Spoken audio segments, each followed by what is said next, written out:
I got a picture of one. I was like, you cannot tell a soul. Or you're fired. And so I showed him, and he just starts laughing. And I was like, what are you laughing at? And he goes, I have a picture of that deer too. What's up, everybody? Welcome back to the Drury Outdoors 100% Wild podcast, powered by DeerCast, Form Energy, and, as always, the wings beneath my weight. Thank you, little Bette Midler. Yeah. We're big into Bette Midler. You're Tim Chelswick. You're Matt Drury. And the funny side note, as we do on this podcast. Are you going to go into one of your anachronisms? No, not like you. So this connects to Drury Outdoors. So Bette Midler, okay. The wind beneath my wings. So Mark and Terry back in the late 80s, one of the early turkey videos. I don't remember if it was Sound of the Spring or Long Beards of the Spring. I don't remember which title it was. One of the early titles. They had a longtime friend that had passed away. One of the turkey hunters that, you know, they would hunt with on the shows or whatever. And they wanted to do a tribute. And I don't know if they watched, what was it, Beaches, or what was the movie? That's one of them. Not that I saw it. That song was like the big song. And okay. You know what I mean? It's about that time. So anyways, they contacted her to see if she would allow them to use the song in the Can I guess? VHS. And guess what happened? She said no. She didn't reply. Oh, okay. That's even... I mean, getting a no would have been a big deal. It would have been, yeah. That's something. But she didn't reply. I think they had a composer back in the day. They would have a composer do all the mixes for all of the videos, like all original music. And going back and watching those, and you can see all these classics in the YouTube Classics channel. It sits on scenes. For a long time, and the score just kind of keeps playing. It's very dramatic. Yeah, the best of all of them though. There was one year where Van Halen. It was Right Now. It was based on the Pepsi Free commercial. Yeah. Wasn't it Pepsi Free where it was clear? The Pepsi Clear. Well, Pepsi Clear. Yeah, that was. And Van Halen. Right Now, so they had an intro that basically was a direct rip-off. It was amazing. And it was one of the best intros ever. It was like the piano, because that song had that awesome piano intro. Mm-hmm. Sure. And it's one of the best to this day, one of my favorite intros they ever did. But it is like 5 minutes long. Intros went on forever. Yeah. Now our intros are like 5 seconds. Yeah. It's an overlay on a scene. Things have changed. Yeah. Anyways, I digress. That's what this show is all about. Next show, we'll talk more about Pepsi Clear. That's the show for today. How old are these guys? That's right. So old enough. So we're talking this week about a 200. That's right. It's not yours. It's not yours. And so we have a guest. Why don't you introduce our guest today, Tim? Yeah, so we got Missouri boy Jared Gallagher, who killed a 212 this past deer season. And Jared, we're not big fans of yours. I'll just come out and say that right now. But we are interested in your story. Thanks for jumping on, buddy. Yeah, no, good to be here. Okay, so we featured this in one of our giant trackers over in the DeerCast app and on social. And you mentioned you're in Northwest Missouri, and the story is just great. This deer, for those of you watching, we'll have Ryan, our producer, will put some pictures up. It's a double drop tine. And off camera here before we started, I mentioned to Jared, I feel like that's every hunter's dream. It's like more rare than a unicorn. It's just, and not just like little drops. I mean, these are massive drops. How big were the drops on each side? Let's see. I think one was 6 7/8, and the other one was 7 4/8. Yeah. So, okay, let's back up a little bit, and I want to dive into the full story here, but let's back up a little bit. And we're looking on video here at your wall. You got a bunch of big bucks on your wall here. So maybe give us a little introduction as to your hunting expertise, or your I guess how diehard of a guy you are. I'm probably as diehard as they come. I am in the woods 24/7. And I started my own construction business so I could deer hunt more. Yes. So I mean, probably back in my early 20s, I mean, from September 15th to January 15th, I had several years where I never missed a single day. Dang. So I was out there all the time. And if I got off work late and couldn't go hunting, I was in my truck driving around with my spot and scope. I mean, I'm out there all the time. So serious guy putting in serious hours, learning your craft, honing your craft. What are some of the biggest things over the years that you've pinpointed to help with success for anyone? What obviously you got to be where big deer are. That's always a big factor, right? Yeah, you can't shoot a big deer if you don't have one on your farm. Outside of that, what are some of the things that over the years you felt like were a recipe for your success? Probably 5 or 6 years ago, I started food plots. And I mean, that's just a game changer. I mean, food plots is, the number one thing. If you can get food. And honestly, just in the last 2 years, I started planting radishes. Yep. And that's just insane. I mean, this year we literally were sitting there and deer were absolutely running to the radishes. They just love radishes. Now, that's been a recipe for Mark's success for years as well. And he loves early season with radishes. Is there a certain cutoff, in the season where you're like, all right, now they're no longer hitting them and they're just not palatable? Yeah, I mean, that first couple of weeks when those radish tops and turnip tops are real green, I mean, that's just every deer on the farm is going to be on there eating those leaves. Mm. And then it seems like, after that 3 or 4 weeks of them, they kind of leave them a bit. So really mid October, they're starting to get off them. Yeah, then they're not on them so much. Now, have you got lucky with the rain? Because that's the thing. Like, I'd love to plant radishes, but I can't get anything to grow because I can never get rain. Yeah, when you need it in August and September.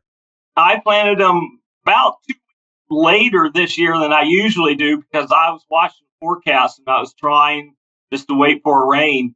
And both last year and this year, I was able to get them in and 2 or 3 days later get a rain. Nice. Yeah. Jared, how much ground are you hunting? Well, I have several permission farms. I probably have 5 or 6 farms that I hunt. This one is probably about 120 acre farm, but there's only like 30 acres on it that's hunting. The rest is just straight row crop. Yeah. Okay. So that's interesting because it's not. I mean, that's when you have a big tillable farm like that, you're like, oh, it's 100 something acres. It's like, not really. The part I can hunt is about 30 to 40. I have a similar lease like that, and it's like, it's 380, but realistically, we hunt about 50, 40. Sure. And you got to really focus in when you talk about food plots. Now, is that a farm where you're able to put in food plots, or that farm there? Yeah, it kind of has a cubby hole kind of right off the timber, and it's probably about 10 acres. And I pay the farmer to leave me about an acre in there every year.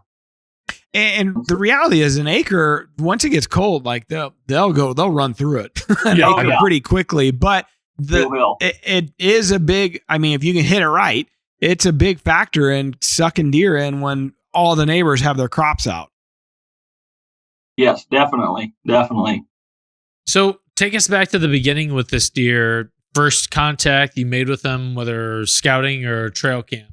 Honestly, the season started and we had like 3 bucks that we were looking for this year. My daughter and me hunt together every night, and 2 of them showed up, and then one of them just disappeared. Never got another picture of him the rest of the year. The other one never did get a picture of him all year. And then the one on my personal farm, it was a deer that we'd been watching for the last couple of years, and we had nicknamed him Loppy. And I was trying to dedicate the season to my daughter shooting that deer, because she passed him up multiple times last year because he had a broken point. And that deer just loved the radishes. Yep. And my daughter ended up getting him during the youth season this year. So realistically, your season could have been done right there. You'd have been happy. Yeah, I was just tickled to death. We were all excited. You know, he went close to 160. Dang, that's awesome.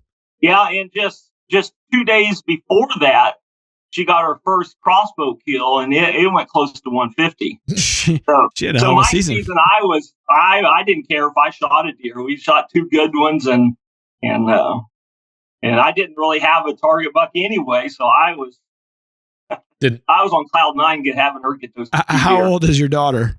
She's 14 this year. That's awesome. I bet she was ecstatic, wasn't she? Oh yeah, she was ecstatic. I mean, she loves to hunt. She goes with me, put out every camera, work on the food plots, second stands. She's right there with me. That's awesome. Man, this is kind of an aside, but Sophie, she's 14. She's going to take the hunter safety ed course. Nice. She's done online stuff. She's going to go do the in-field stuff this weekend. But I don't know, man. There's something about dads and daughters that spend time afield. You know, like most teenage girls, they go away. They like you become the dumbest person in the world when they're teenagers. There's still time for that. There's still time for it to happen, despite the fact I'm very intelligent. The smartest so guy. far, thank you. She knows. No, go ahead and finish. Not I. But that's not that hasn't happened, and we don't appear to be on that trajectory. Yeah, good. And Jared, I don't know if that seems to be the case for you. It sounds like you spend a lot of time with your daughter. Oh yeah, and she loves to fish too. So we're always fishing. So nice. Yeah, and I mean, I get more nervous when she's hunting than I do when I'm hunting, because she always gives me a crap that the tree stand is shaking. And, oh yeah, I'm extremely nervous when there's a deer coming in and she's hunting. I get funny how that works. Yeah, that's awesome. But well, congratulations to her. So she has great success. You guys are on cloud 9. But then what is the trigger that makes you decide, like, well, maybe there's something more to the season here? Well, it was October 5th. I got up and went in the living room, and every morning I just go through my cell cam pictures, because I run a lot of cell cams, and going through my pictures, and all of a sudden I just went, holy crap. And the wife's like, what? I was like, I got a shooter on camera. And I showed her the picture, and she's like, that doesn't even look like that's a deer from around here with those double drops. Yeah. And I was like, I know. I was like, I just couldn't believe it. So you're telling me there's a chance. And I didn't get excited about it. I was like, I don't know what deer that is. I was like, more than likely he was just a passing through. Bruiser. Yeah. And then 4 days later, the 9th, I get another picture of him. Of November? October. Oh, early. Okay. Yeah, October 5th and then October 9th. Okay. And he was just on a trail. I had the camera set on a trail that was going down to this ditch, and then it just went out to a cornfield. So there was only like 80 yards between my camera and the cornfield. And every picture I get, he'd be coming up from that ditch and going past my camera, and then about an hour later, he would go back down that trail back to the cornfield. And I guess he was bedding in that cornfield. Yeah, because it hadn't been cut by that point. No, it wasn't cut yet. Yeah. And then October 12th, I get another picture of him, and that's when I kind of start thinking. I was like, that deer's. He's close by.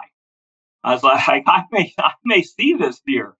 And my brother, he was starting to get on me. He's like, you better start spending every day down there hunting that deer. Yeah. And I was like, I'm not hunting him unless I have the perfect wind. Sure. And I wasn't getting really the good wind. And one night I had a good wind, and it was raining. It was a rainy day. And I decided, I was like, I'm going to sneak into that timber, because I had a tree stand not too far from that camera. And it was raining pretty hard. I love hunting in the rain.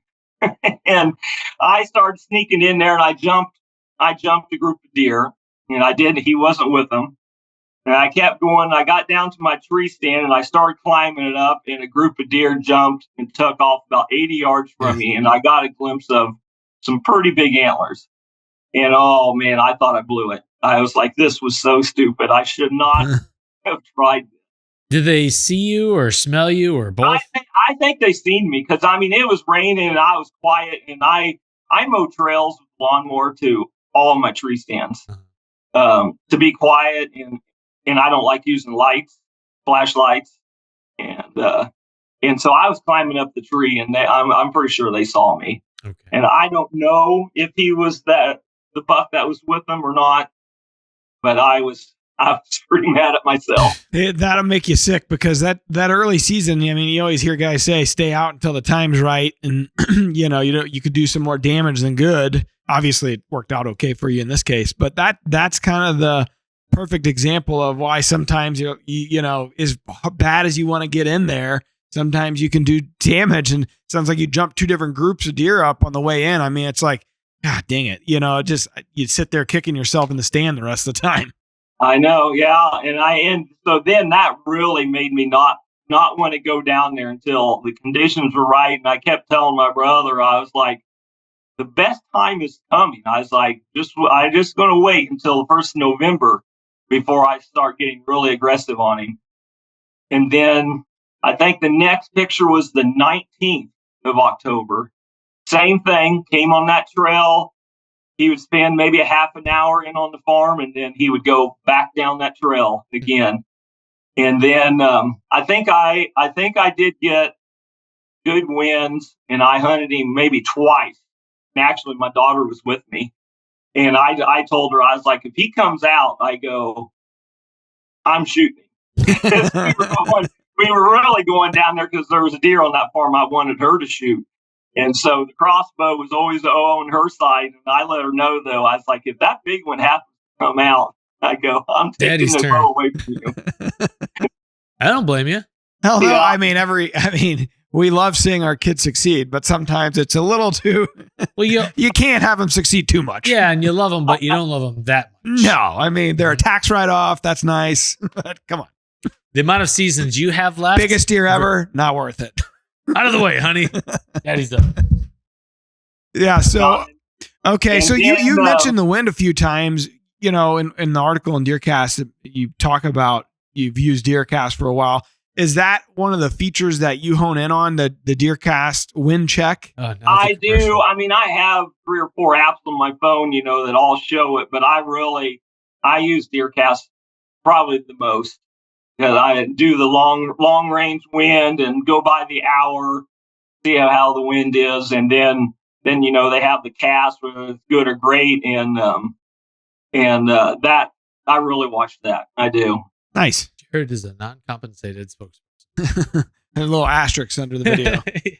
Okay, so the 19th, you got another picture of him. What's the next move here? Because you're in a time of year there where a lot of guys, a lot of big deer killers, that's their favorite time of year. Early October, green, that green food source that you have, those radishes, is a huge key to getting a deer, a big mature buck in range. But then you start getting into middle October. A lot of guys say it's the lull, but I mean, if you're on a big mature buck, that's a good time to still have an opportunity to shoot them before they start roaming all over the place in the pre-rut, or pre-lock. So, what's your mindset as you're going into that time of year? I know you mentioned November 1st is when you were going to really hit it hard.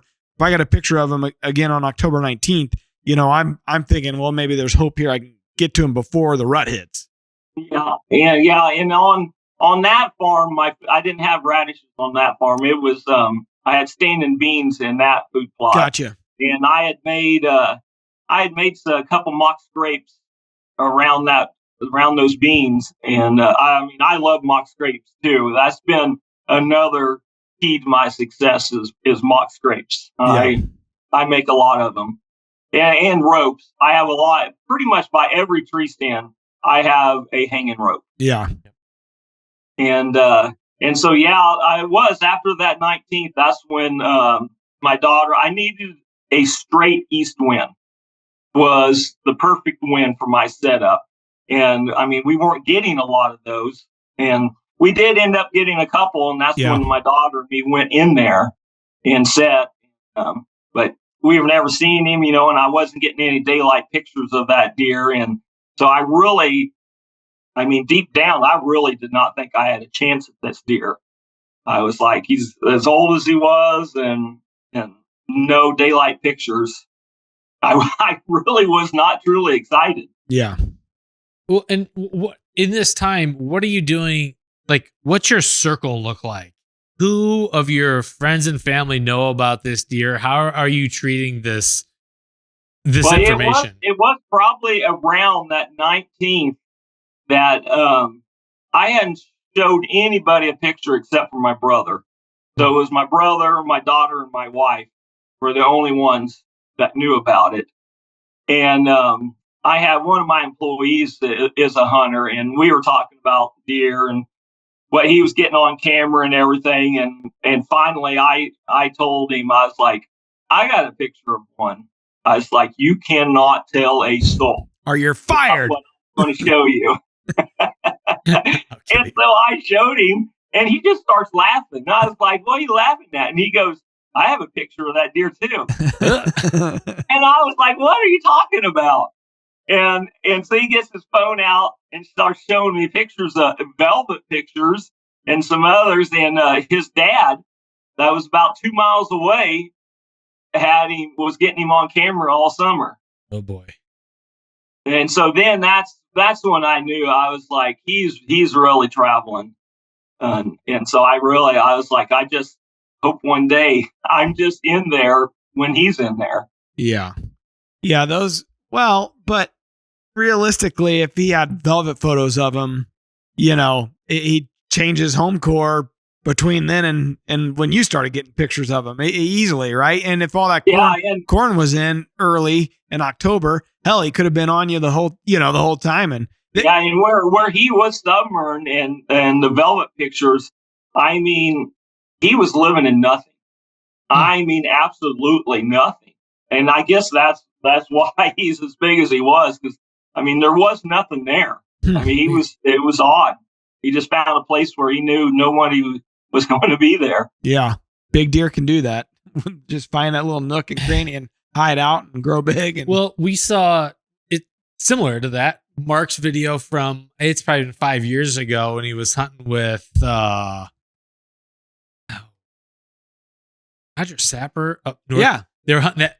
Roger was hunting that huge. It was a 200. The one where the guy was trespassing on him and they watched the guy walk right past him. Yeah, deer was bedded down maybe 20 yards from the guy and stayed locked down in those cattails or bulrushes, whatever they were. Yeah. That trespasser had no idea that there was a world-class buck. Literally walking right past the deer with a gun in his hand. Hiding in plain sight. Like the deer's hiding. So you're right. They can be pretty crafty in that way. Yeah, they can. Okay. And so then he disappeared for almost 2 weeks. It was I was on the job site working, and at 10:30 on the 3rd, November 3rd, my phone dinged. It said buck alert, and I pulled it out, and there he was on my mock scrapes. Whoa. At 10:30. And so my tool bag literally hit the ground, and I told the guys, I was like, I'm leaving. He's like, this is where I own my own company. Right. It all comes down to this. You stay, I'm out. I go, and you probably won't see me for the next few days. And I mean, I was probably about 45 minutes probably from that farm. And I mean, I'm beelined at home, took a shower, got dressed, and got in the tree stand.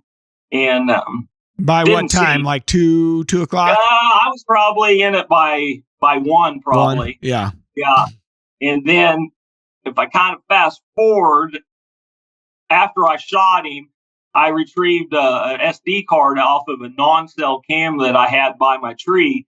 And he actually, before I got there, had came back out again and went back. Oh.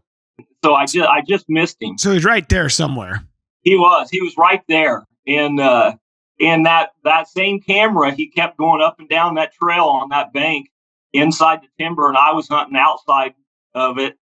And yeah, I don't know. I don't know where he was going when he kept going down that little trail out to that cornfield, because then it was out. Okay. So, you don't catch up with him on November the 3rd. What's the next, going back in the next morning for an all-day sit? Yeah, the next day, I was in there in the morning, and actually the wind was wrong that morning for my tree stand that's right on my plot next to my mock scrapes. But I had one down about 200 yards, and I was like, I got to be in there. And so I went and set in it, and I was looking at DeerCast. They had the wind changing like at 9:00 that morning, and so I sat in that stand till 9:00, and it was literally right on the dot. The wind switched, and I got down and ran up there and got in my other tree stand, and didn't see him. I seen a couple of other good bucks. There was one that if I didn't know about this one, I probably would have shot him. He was pretty nice. And I assume there's in that pattern where they're seeking pretty hard. They're hitting the trails. They're nose to the ground. He had his head down, and he was just going everywhere. And I was like, please do not give me a shot. Don't tempt me. Well, that's when all the sacrifice really, like, it's a gamble. Right. I mean, your whole season's right because there. The other deer, the double drop, could be dead and you don't know it. He could be dead from the neck. You know what I mean? Like, you there never could be know. no jackpot you're that's right. betting on. Yeah. Ugh. Yeah. So I had to get down about 11:00, just run in town and check on a job. And I had gone for probably an hour, and I was back up in the tree. And again, that regular camera showed at 11:30, he walked right by my tree stand. The one you were just in? The one I was just in. Yeah. That's a killer. Did you bid that job super high? I had my cell cam positioned on my mock scrapes, and I don't know, he wasn't hitting those scrapes. He was skirting it and coming over by my tree stand, and which I'm a firm believer that deer sense something on those cell cams. There's something about cell cams. I don't know if it's the radio frequency that they're putting out. They sense their soul being stolen, transmitted across state lines. Native American. Yeah. Like, I feel like I'm going to die because of this. And so, I sat there the rest of the day and didn't see him. Didn't see him. And that was the 4th or the 5th? That was the 4th. Okay. Yeah. So fast forward, we're on to the 5th now. And then comes the 5th, and I went in again in the morning. I had the perfect wind. I mean, it was just luck. I mean, I had the perfect wind those 3 days. Still east? Yeah. Yeah. East. And got up in my stand, and actually the non-cell cam actually showed him walking by my stand about 45 minutes before I got there that morning. So for what time we talking? Like 4:30-ish? Yeah, it was around 4:30, 4:45. Yeah, that morning. Yeah, he went by, and I didn't know it, but I sat there and again got down at 11:00. Had to run in town again to my job, and he went by my tree stand at 11:30 again. Oh my God, man! He's gone. Let's go. Quit the damn job. Right. It's your business. If I just would have had that cell cam over by my tree, it might have been different. But I just didn't know it, and I don't know if he was literally watching me. It could have been. Get down and leave. I don't know. Now's my chance. Go check and find a doe. Dad's gone. It was literally 11:30. I mean, all 3 days. I mean, it was on the dot. Pretty amazing to have a big mature buck like that hit the same pattern that time of year so consistently. Like, that's early Full season, daylight. late season kind of patterns to see that happen over and over and over. That's pretty rare, I feel like. It was. And that day, I had to get down again, and I was only down for about 45 minutes that day. So, I mean, we just barely missed one another. And like strangers in the night. Yeah. Did you think about just saying, "Yeah, I'm probably gonna get down now and going to town"? Here I go. Bye, Woods. Scurry back up.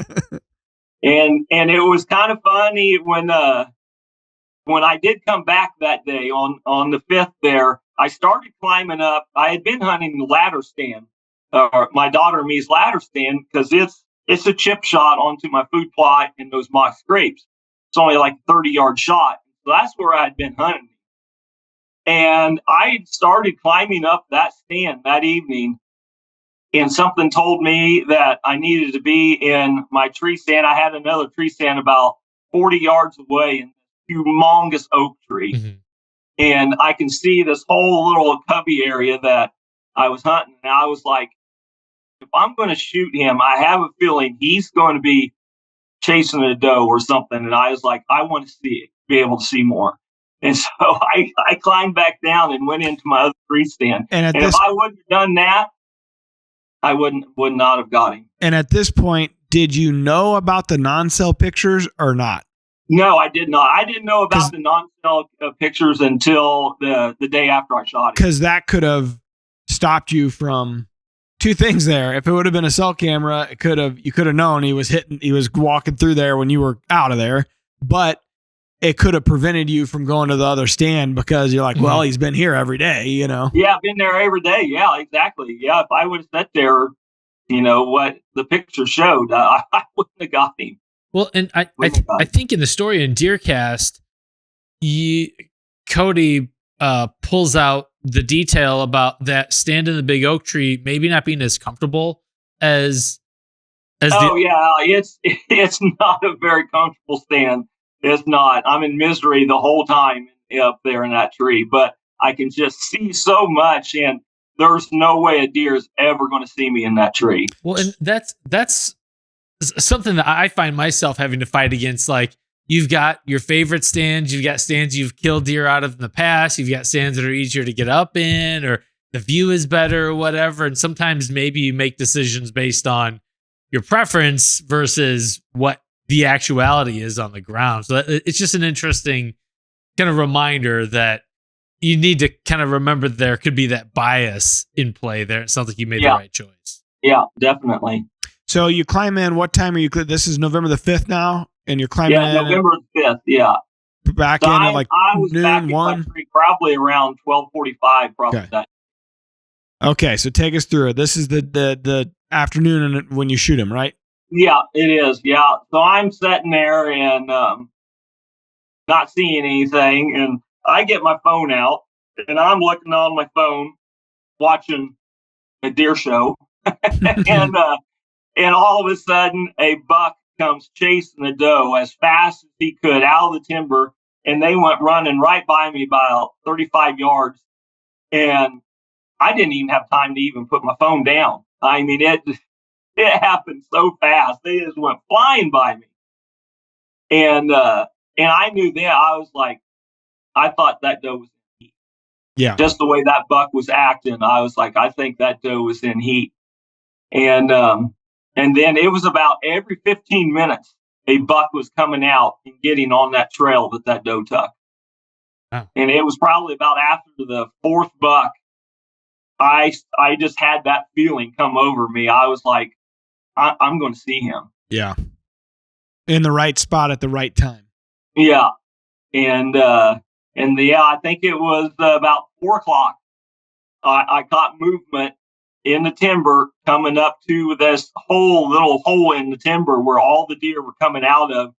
And I raised my binoculars up and I was just like, oh my God, there he is. And he was coming kind of slow, and he was moving his head side to side, coming through the brush, and I was like, oh my God. And then he kind of just like bolted out of the timber, and there was a doe that I didn't see, and he kind of jolted after her. And then he instantly got off of her and got on that trail. And my binoculars are rangefinders too. And I just panned over to a hole that I thought he was going to go through, and there was a clod of dirt, and I ranged it at 45 yards. And I dropped my binoculars, grabbed my crossbow, and I looked through the scope, and he was already in that open. Oh. And I mean, there was no time. I just grunted with my mouth real quick, and I told myself that he's not 45 yards. I can see that clod behind him. And I was like, he's 35, and I just put 30 on him and shot. And I mean, he instantly went down on his front chest and then kind of got back up, went back down again, and just plowed for about 15 yards out in front of me, and it was over. You had to be in disbelief. There was no time for me to get nervous. Literally, from when he came out of that timber, I bet I shot him. I bet it couldn't have been 10 to 15 seconds. Probably a good thing. Kind of an ideal situation. You just don't have time to think too much about anything. Just he about got by me. I mean, it was that fast.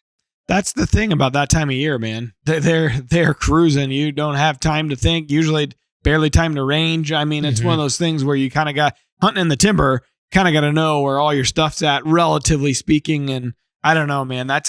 You love that time of year for the reason you're speaking of, $4 or $5 running through there. You hate that time of year for the fact of like being able to settle in range, like kind of control the conditions. It makes it tough. Yeah. Yeah. Cause they typically have a destination. They have something they want to go do as opposed to something on their mind. The end. What? Love. Oh, 867-5309.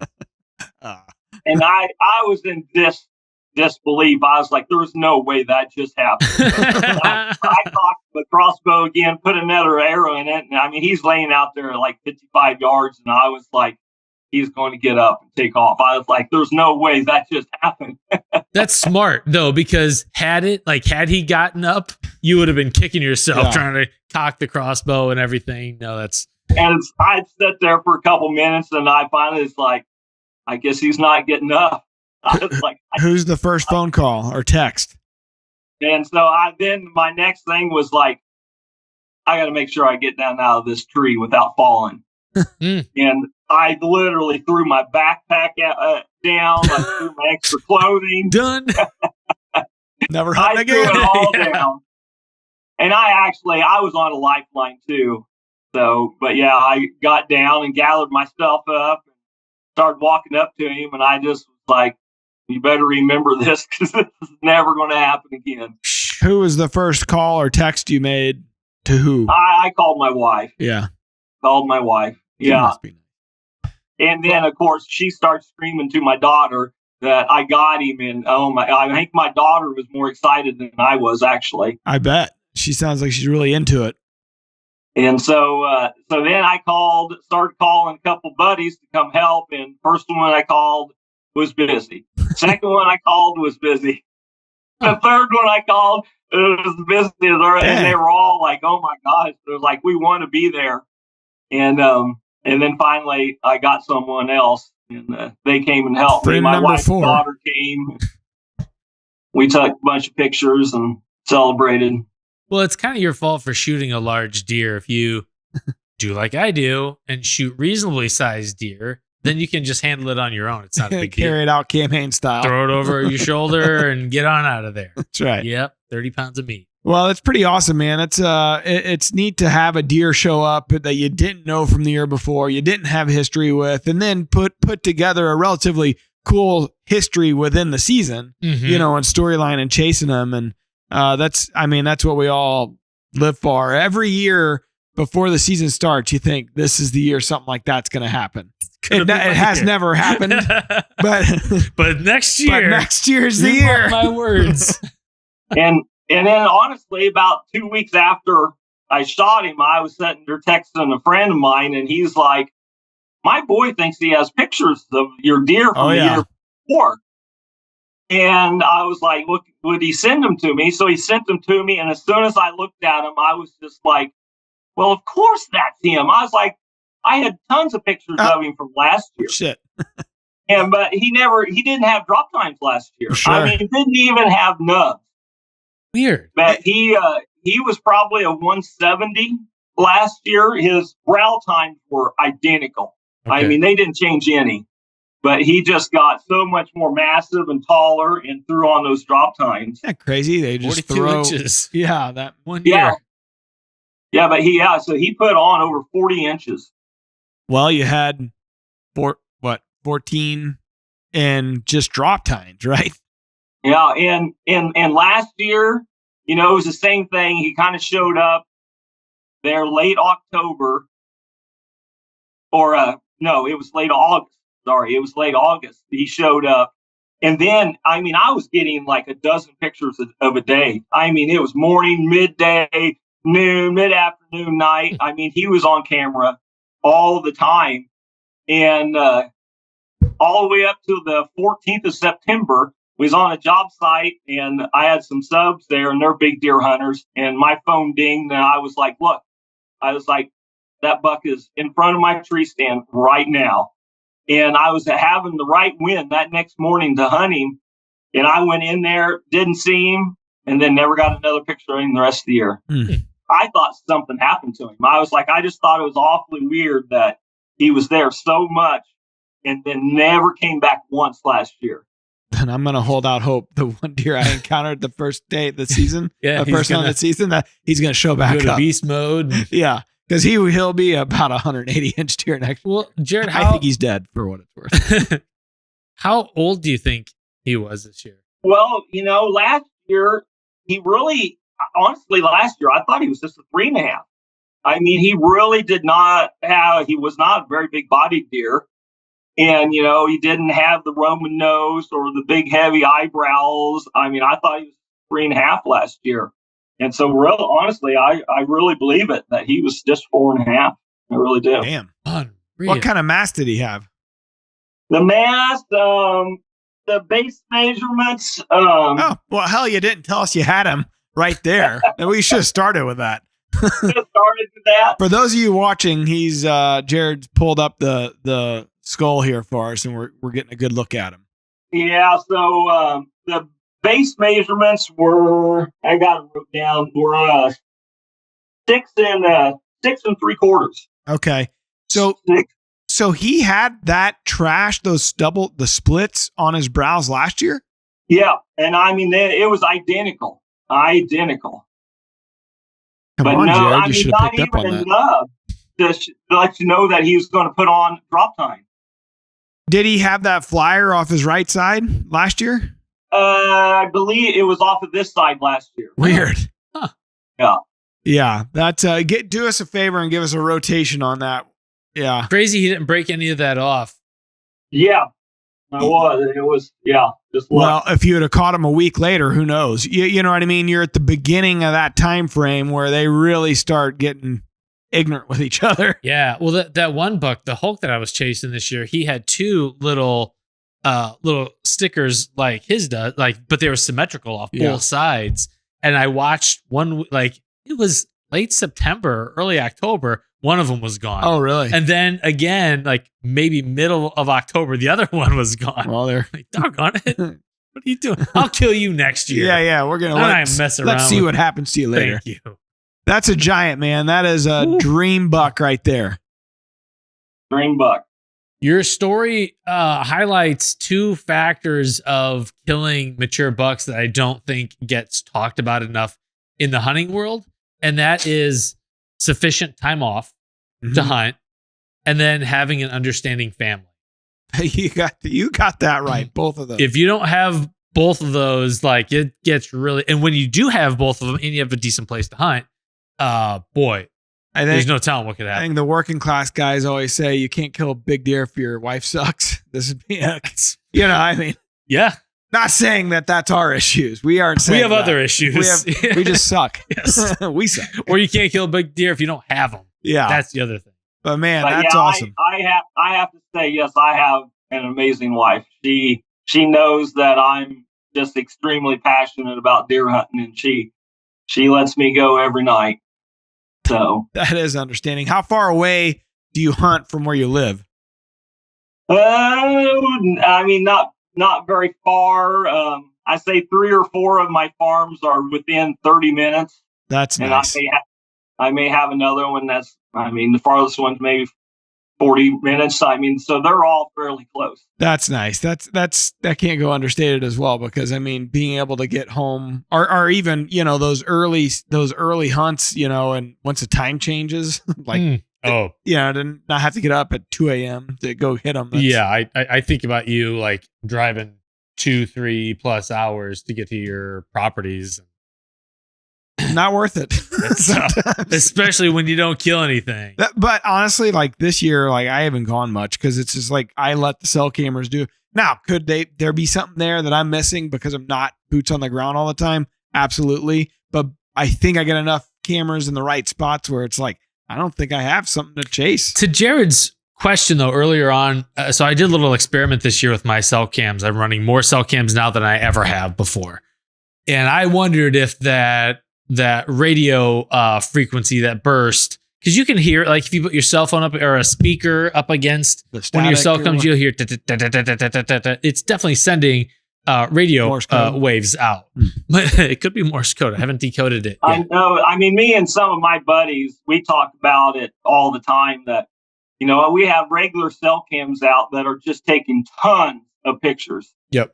And you take it down and put up a cell camera, and it just instantly falls. Well, the experiment that I ran was, and I have some of my biggest deer this year were so photogenic at certain parts. Like I've got a few series of images where they're just posing, luxuriating in the IR light. But I went to twice a day deliveries. So upload once at 5 a.m., upload again at 5 p.m.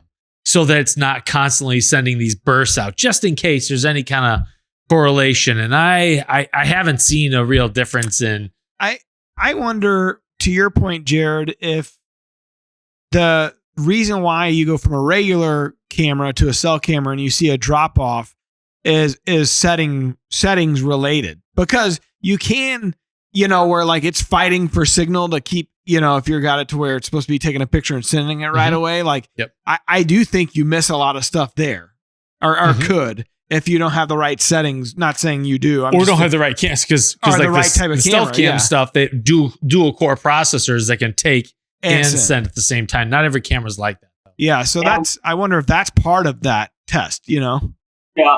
And I don't know if you guys ever pull your cards out and actually look at them, but there's a lot of pictures that don't get sent to you.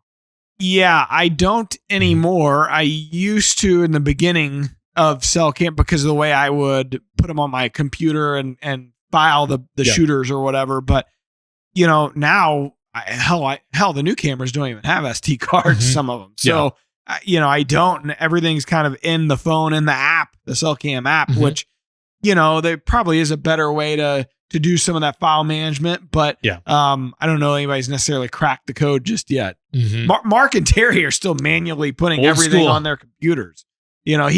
Mark still likes ordering cameras that have the SD cards just so he can take it out and put it into his system that he uses. And there is something about, I don't know, it's a little old school now, but it's a little bit like Christmas morning, popping the SD card in and flipping through and seeing what you got. Yeah. We're old. Well, Jared, man, you give us all hope that it can happen. And honestly, I mean, my luck really continued. After I shot him on another farm, I had another buck show up, and I ended up getting him during rifle season, and he went 173.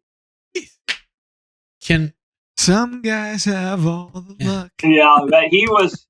I didn't have pictures of him the year before, and after I shot him, I found out that, I mean, there was so many people hunting that deer. It was crazy. I bet they hate you. That deer was traveling up to 8 miles, I think. Jeez. He was moving, and I think I set all day sets for 7 days straight, and he finally came out chasing a doe when I got him. I wouldn't have hunted again after I killed the first one. Yeah, you're going to get like death threats, man. You're kind of asking for it. I know. Dang, people slashing your tires. That's the year of all year. Your little girl killed 2 great deer. You killed 2 great year. I'd say stop. You might be in for a drought next year, bud. I instantly became a celebrity in our town. I mean, I couldn't go anywhere. I mean, I just had people everywhere I went coming up to me and saying, "Hey, you're the guy that shot that giant, aren't you?" And probably not a good thing. Better hold on to those permission spots. That's your next problem. Yeah. Not to blow you up here, even worse. But that's the real issue is once landowners in those permission, unless you have a lease, even in the case where you have a lease, you hear this all the time where a guy kills a big deer and all of a sudden landowners seeing dollar signs. And it's just like, well, I heard from my cousin Jim Bob that I could be getting this much for this lease. Like, yeah, sure, somebody will pay it, It ain't going to be me. Right. Yeah. Yeah. Maybe trade some construction services for access. Did you pick up any new work because of it? That's the real important part here. And honestly, 3/4 of my permission places came from work. I was going to ask you that. Sure. Asking them if they have any hunting.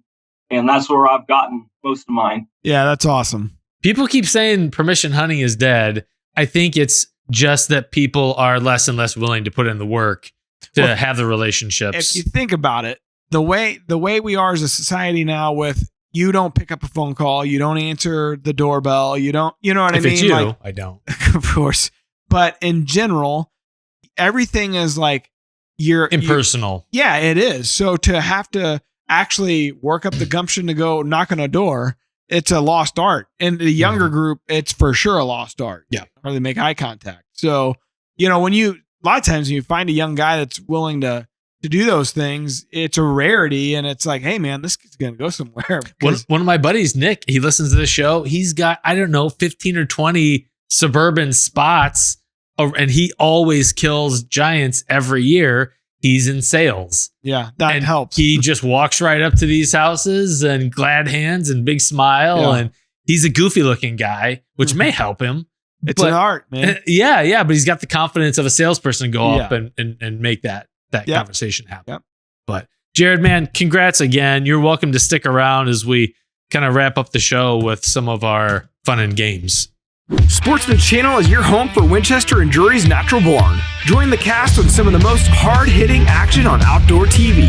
See the full schedule at thesportsmanchannel.com. Okay, we did get a shout out from Chris Matthews on YouTube. He says, love me some Terry Drury. Well, who doesn't? Old Man Winter's a fan favorite. He's down with the flu right now. Poor guy. Oh, man. Poor fella. Dang. All right. We got a little segment here. It says, if a species exhibits high philanthropy. Perfect, man. Aha! Look at you. And you make fun of my education. Sir. Among other things. What can you expect them to do?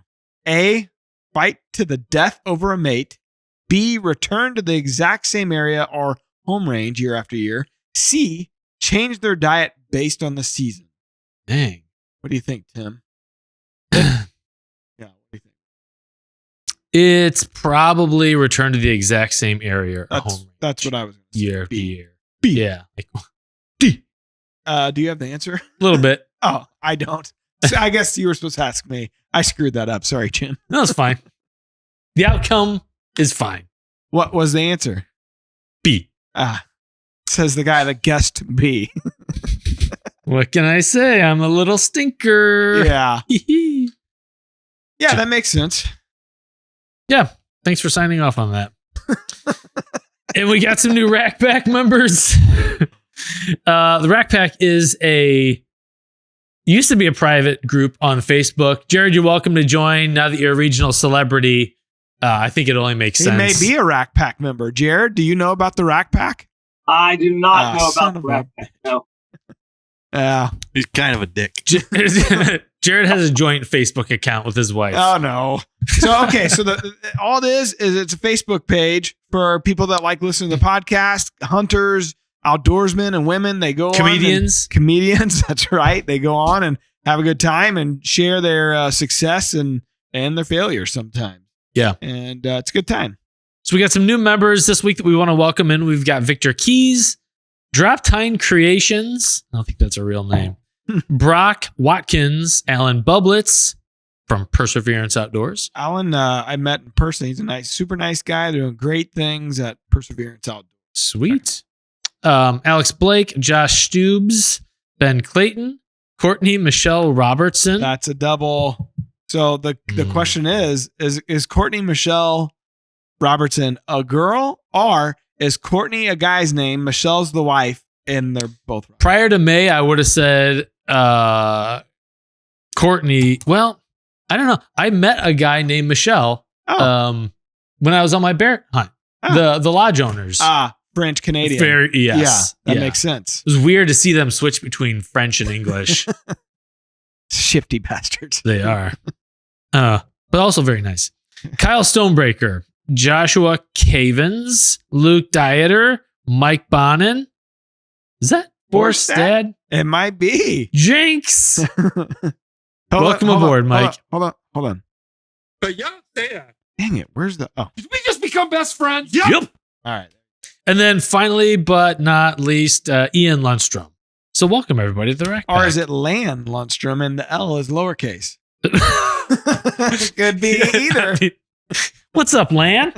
That's Lan short for Ian. That's really confusing.